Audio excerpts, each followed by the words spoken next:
एक घर में बैठते हैं, हमें किसी को एक दूसरे से डर नहीं लगता। लेकिन जब हम चुनी हुई संस्थाओं में आते हैं, जब वोट जैसी चीज हमारा मुकद्दर बनने वाली होती है, तब इंसानियत के सारे रिश्ते हमारे टूट जाते हैं। मान्यवर, इससे देश बहुत कमजोर हो रहा है, इससे हम बहुत कुछ खो रहे हैं। आप मुझे मजबूर तो नहीं करेंगे? मैं आपसे ये कब कह रहा हूं कलमा पढ़िए आप? मैंने आपसे कब कहा? मैंने आपसे कब कहा कि कुरान की आयतें पढ़ी जाएं? यहां ये लोकतंत्र का मंदिर है, ये संविधान का मंदिर है। जो चाहे कहे, अगर मैं कहूं तो आप रोक नहीं सकते, और मैं न कहूं तो आप मुझसे जबरदस्ती नहीं कर सकते। और अगर आप जबरदस्ती कर सकते हैं तो कहिए, आप कहिए कि जबरदस्ती कहना होगा।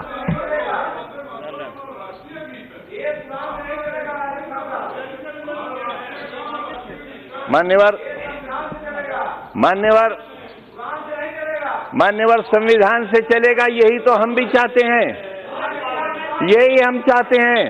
अगर संविधान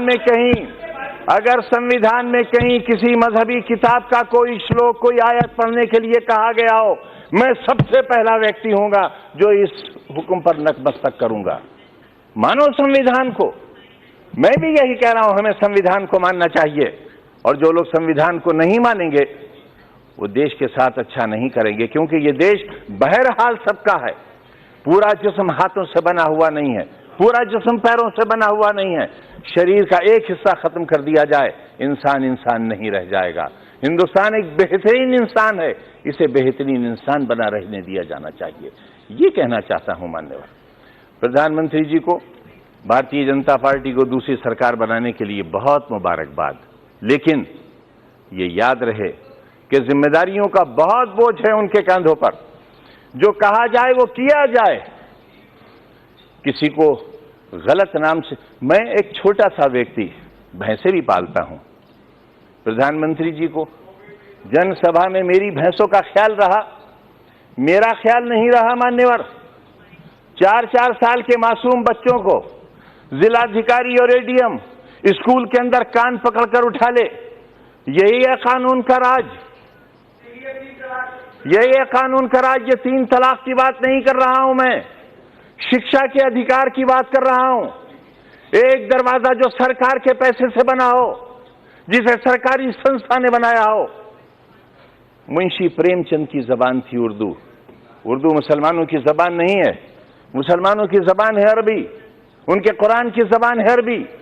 उर्दू मुसलमानों की जबान नहीं, हिंदुस्तानियों की जबान है। इनकलाब जिंदाबाद की जबान है। इस जबान के साथ तासुब। उर्दू गेट बना हुआ है, तोड़ दिया जाएगा।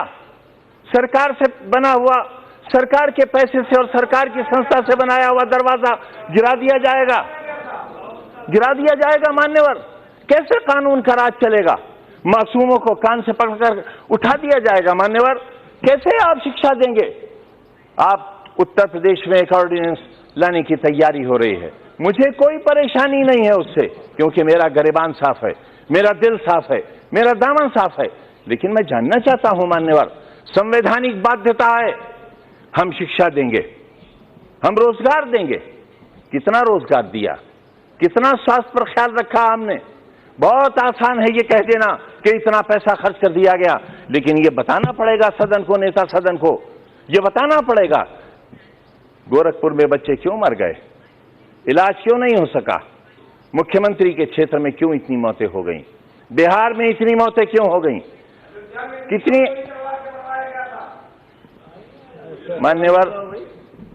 मान्यवर, जब तक ये ज़हनियत नहीं बदलेगी, मेरे जैसे लोगों का सर्वाइवल बड़ा नामुमकिन हो जाएगा।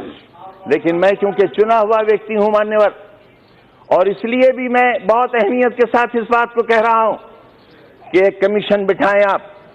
लोकतंत्र के इस पर्व पर जो हुआ है मेरे यहां, 15 दिन तक बराबर एडमिनिस्ट्रेशन ने जो नंगा नाच किया है, मारा है लोगों को, बहुत एक वर्ग के लोगों को।